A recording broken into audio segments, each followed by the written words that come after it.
안녕하세요 여러분, 성공합시다. 우리는 계속 그리스도가, 예수님이 왜 대제사장인지, 왜 그분 안에 있어야 되는지에 대해서 계속 보고 있어요. 특별히 어제 구원에 관해서는 정말 많은 논란이 있다고 얘기를 했죠. 아니나 다를까 댓글에도 많은 분들이 다른 내용들을 달아주셨더라고요. 근데 처음부터 말씀드린 것 같이 어제 본문은 특별히 1세기 유대인 디아스포라 성도들에게 줬다는 것을 기억하셔야 돼요. 그 환난 가운데 있는 그들에게 문학적인 표현으로 그리스도 안에 있어야지만 세이프하다는 것을 강조한 내용이거든요.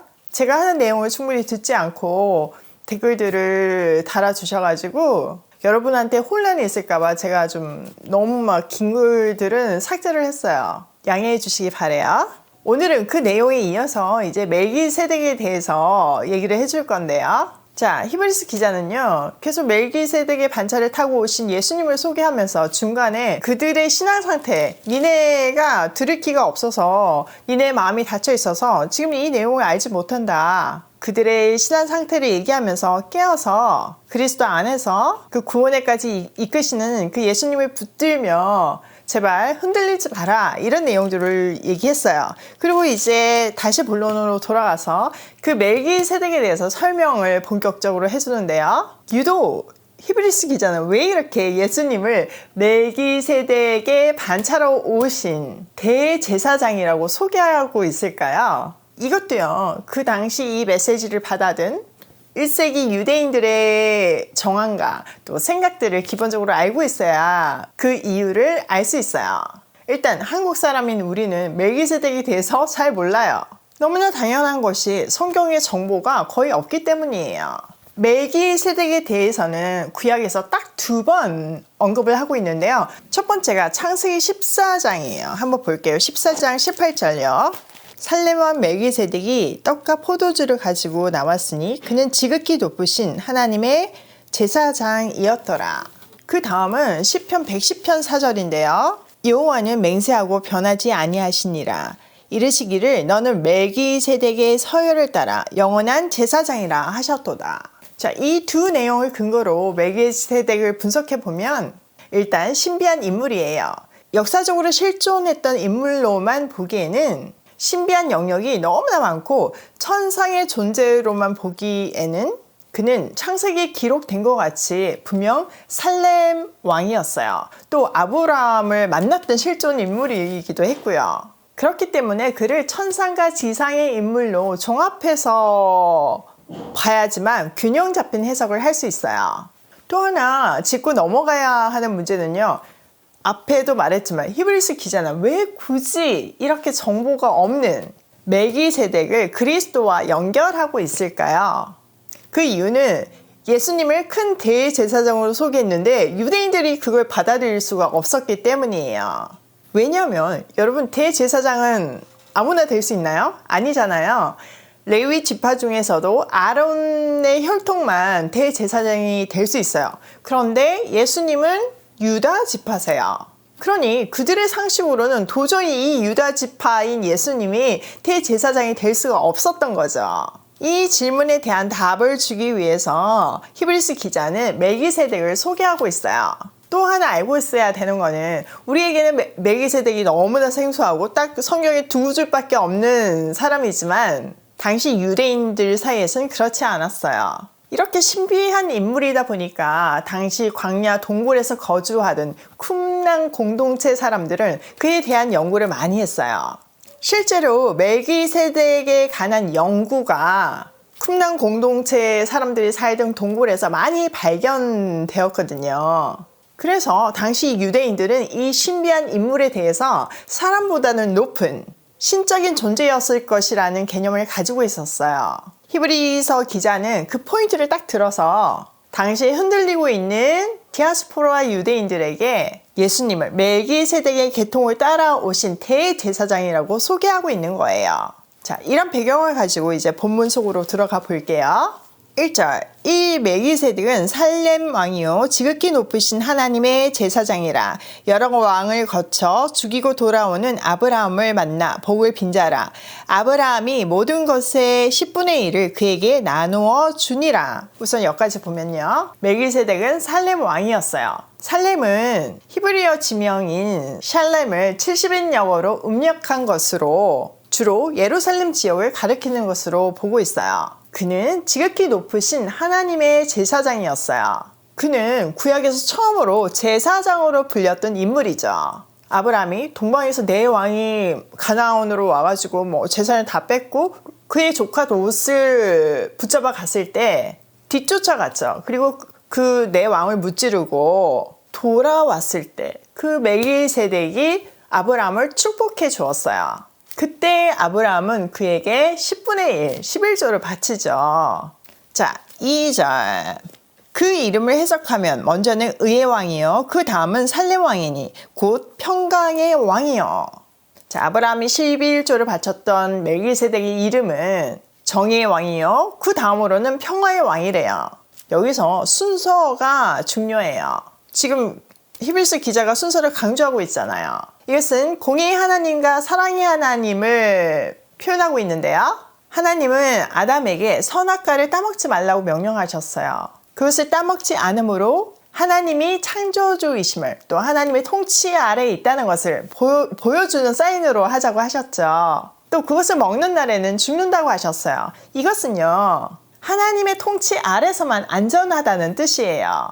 우리가 하나님의 명령을 떠날 때 죽음 아래에 있는 거죠. 그렇게 죽음 가운데 놓이게 된 인류를 하나님은 그냥 두실 수가 없어서 독생자 예수가 사람의 몸으로 이 땅에 제물로 오심으로 모든 죄값을 대신 지불하게 하셨어요. 하나님의 정의가 십자가에서 완전하게 실현되었죠.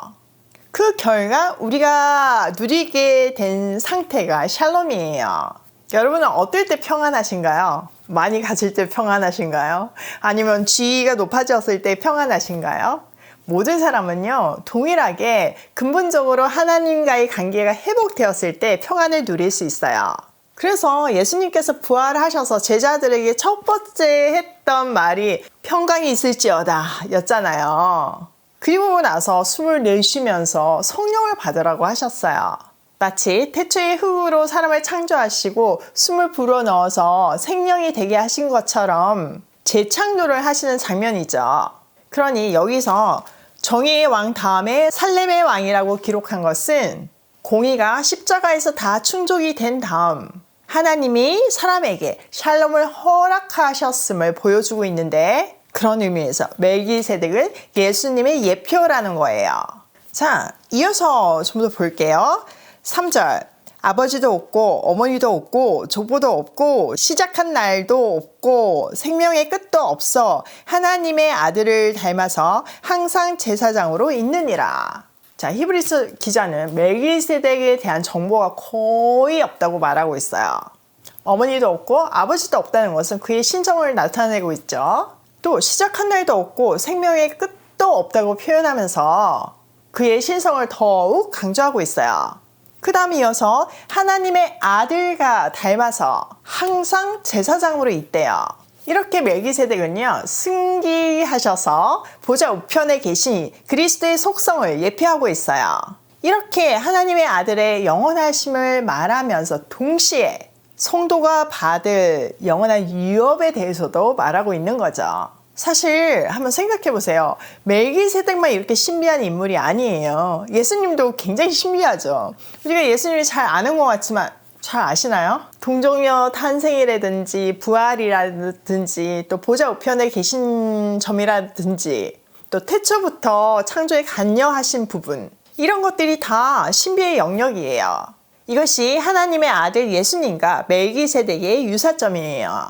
자, 4절 이 사람이 얼마나 높은가를 생각해보라. 조상 아브라함도 노량물 중 10분의 1을 그에게 주었느니라. 멜기세덱은 위대하대요. 그들의 국부인 아브라함이 11조를 바칠 정도로요. 5절 레위의 아들들 가운데 제사장의 직분을 받은 자들은 율법을 따라 아브라함의 허리에서 난 자라도 자기 형제인 백성에게서 10분의 1을 취하라는 명령을 받았으나 레위 자손 가운데 제사장 직분을 가진 사람들은 같은 형제인 이스라엘 백성에게서 11조를 받게끔 율법에 기록되어 있어요. 지금 그 말을 하고 있는 거죠. 자, 6절 레위 족보에 들지 아니한 멜기세덱은 아브라함에게서 10분의 1을 취하고 약속을 받은 그를 위하여 복을 빌었나니 논란의 여지 없이 낮은 자가 높은 자에게서 축복을 받느니라. 그러나 멜기세덱은요 레위 지파의 족보에 들지 않지만 아브라함이 11조를 드렸고 그를 축복해 주었대요. 축복은 당연히 윗사람이 아랫사람에게 주는 것이라고 말하고 있어요. 자, 8절 또 여기 죽은 자들이 10분의 1을 받으나 저기서는 산다고 증거를 얻은 자가 받았느니라. 자, 죽을 수밖에 없는 사람과 살아 계시다고 입증되는 분을 구분해서 말하고 있어요. 즉 레위 계통의 제사장 직분을 죽음과 연결한 것은 그 제사장들을 영원히 사는 대제사장과 대조하고 있는 거죠. 또 멜기세덱은 생명의 끝이 기록되어 있지 않고 부활하신 그리스도처럼 영원히 사시는 분이라는 것을 말하고 있는 거죠. 자, 9절 또한 10분의 1을 받은 레위도 아브라함으로 말미암아 10분의 1을 바쳤다고 할 수 있나니 이는 멜기세덱이 아브라함을 만났을 때 레위는 이미 자기 조상의 허리에 있었습니다. 자, 율법으로 10분의 1을 받는 레위까지도 아브라함 허리 속에 있었기 때문에 아브라함을 통해서 그 멜기세덱에게 10분의 1을 바쳤대요. 왜냐면 멜기세덱이 아브라함을 만났을 때 레위는 아직 태어나지도 않았거든요. 그것을 그의 조상 아브라함의 허리 속에 있었다라고 표현하고 있어요. 이것을 우리는 대표성의 원리라고 말할 수 있죠. 한 사람 아담의 범죄로 세상에 죄가 들어온 것처럼 또 둘째 아담 예수님을 통해서 살림을 받은 것처럼 예수님이 부활의 첫 열매가 된 것도 다 대표성의 원리예요. 우리는 그 그리스도 안에 있기 때문에 그분의 대속의 죽음으로 사망에서 생명으로 옮겨졌어요. 그런 것처럼 레위는 아브라함 안에서 멜기세덱에게 11조를 바쳤다는 거죠. 그러니까 레위 지파가 아닌 유다 지파로 온 예수님이 어떻게 대제사장이 될 수 있냐 이렇게 말하지 말래요. 예수님은 레위 지파도 11조를 드린 멜기세덱의 계통으로 오신 대제사장이라고 말하고 있는 거예요. 자, 잘 이해되셨나요? 그래서 오늘 내용을 통해서 우리는 첫 번째, 성경은 다 풀 수 없는 신비의 영역이 있다는 것을 좀 기억했으면 좋겠어요. 그리고 우리가 알고 있는 것이 다 완전한 것이 아니죠. 두 번째, 대표성의 원리를 기억하자. 그 원리를 기억해야지만 이 내용이 이해가 되니까요. 세 번째, 그리스도 안에 있을 때 우리는 안전하다. 지금 히브리서 기자가 계속 그것을 강조하고 있잖아요. 우리도 다시 한번 그리스도 안에 있음을 확인하며 그것이 가장 안전하고 복된 삶이라는 것을 확인하는 시간이 되면 좋겠어요. 오늘도 그리스도 안에 있는 하루가 되길 소망하며 고고싱해요.